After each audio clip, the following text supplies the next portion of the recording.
Fibre वहां तक गई।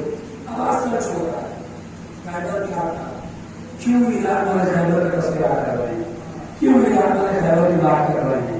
अच्छा, आप सबने देखा होगा जब ये खैबर गई है मिसाइल तो बिल्डिंगों के दरमियान ऐसे गई है, उस बिल्डिंग का एक हिस्सा एक तरफ गिरा है, दूसरा हिस्सा एक तरफ गिरा है, एक हिस्सा एक तरफ गिरा है, दूसरा हिस्सा एक तरफ गिरा है, यानी बिल्कुल बीचों बीच में गई है।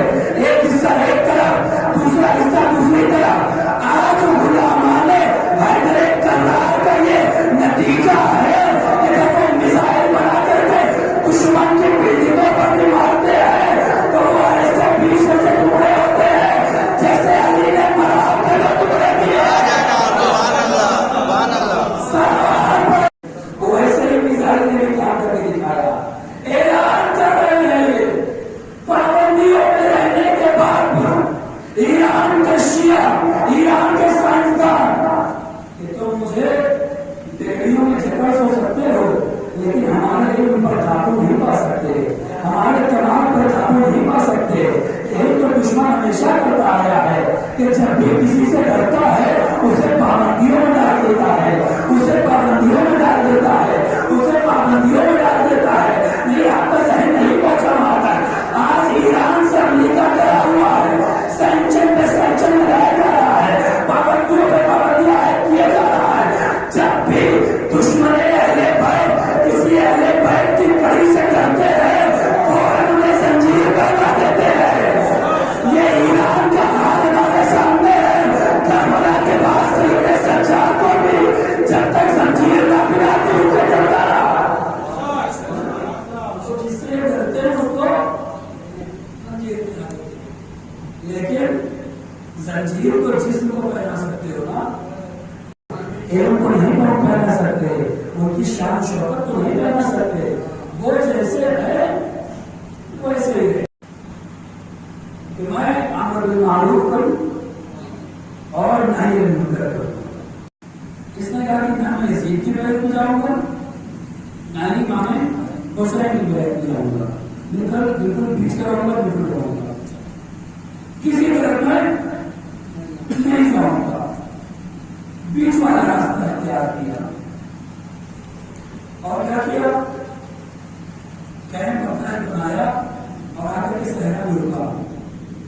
कमाल देखिए परवरदिगार का कि जहां पर ये बच करके आकर के रुका था, इमाम के काफिले का वहीं से गुजर हुआ, मुलाकात हुई, जिससे भाग रहे थे वही मिले, मुलाकात हुई। मौला आप जा रहे हैं क्या, शहीद हो जाएंगे।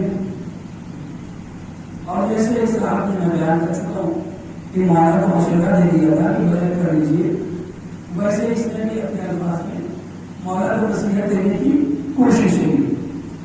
मौला आप आगे जाएंगे, तीनों तलवारों तलवारों नेज़ों असला, इसके अलावा आपको कुछ नहीं मिलेगा। क्यों? इसलिए कि इस वक्त सुबह बादल जो है वो ऐसी है, आप मान लीजिए वो सुन कराने की कोशिश कर रहा था। इमाम ने अपनी गुफ्तगू शुरू की और खत्म कर दी, उस पर असर न हुआ।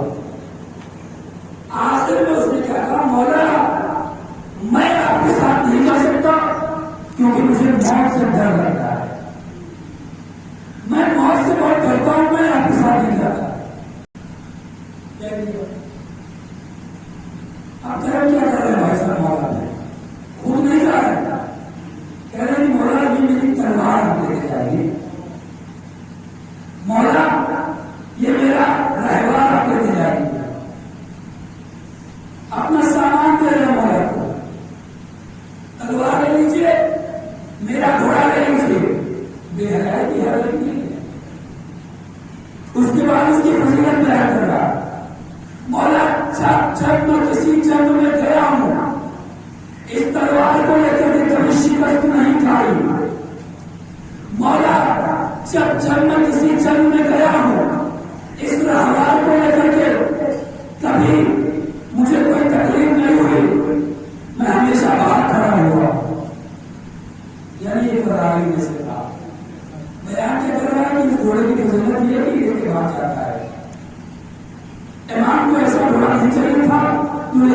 दिखा दिया है। तारीख में बहुत ऐसे है कि जिन्होंने अपने गुनाह को घोड़ों के ऊपर मार दिया है। तो मैं नहीं मारना चाहता था, मैं तो घोड़ा लेकर दिखा दिया था, उसमें नहीं करना।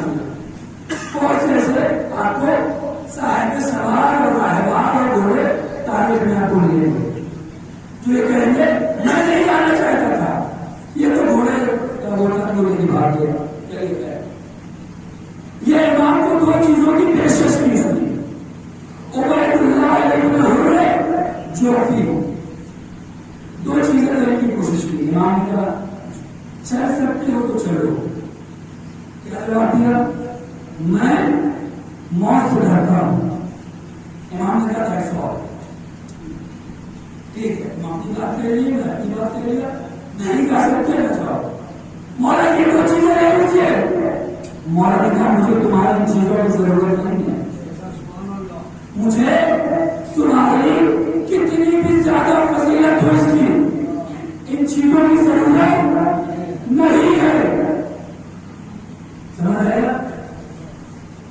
इमाम कोई चीज कबूल नहीं करते कि जिसके अंदर खालिस नीयत न पाई जाती हो।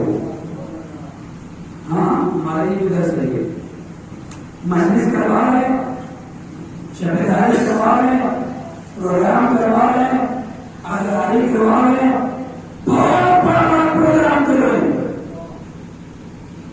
इमाम वापस करने को क्या करेंगे? क्या इमाम भूलेंगे तो क्यों करेंगे? क्या इमाम तब देंगे जब जिस पैसे से आपने जिस तबर्रुक का इंतजाम किया है, आपने जिस मशीजा का एहतमाम किया है, आपने जो तेरे चढ़वानी है, आपने जो जुलूस निकाला है, आपने जो इसमें पैसा लगाया है, अगर उस पैसे का तब तक सही इस्तेमाल नहीं हो सकता है, आप नहीं कर सकते जब तक कि आपका किसी के ऊपर कोई हाथ बाकी ना हो।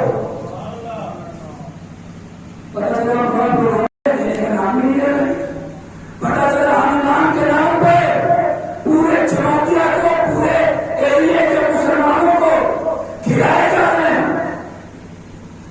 लेकिन किसी का दवाई हुए, किसी का घायल हुए, किसी का नस्ल किए हुए हैं, क्या उसके बाद ईमान कबूल करेंगे? एक नहीं, दो नहीं, 10 नहीं, 15 नहीं, 200 बोले करवा दो, बड़ा सा बड़ा प्रोग्राम करवा दो, तब तक कबूल नहीं होगा जब तक हमारे कंधे पर किसी और का हाथ न बाकी रह गया हो। हमारा निजाम दे, लेकिन पहले अपनी उस रकम को बात कर रहे हैं। ईमान की बारगाह में शर्त को दर्जा मिलेगा। क्या मौला नहीं लीजिए? नहीं, मुझे न तुम्हारी तलवार की जरूरत है, न तुम्हारे कहवा की जरूरत है।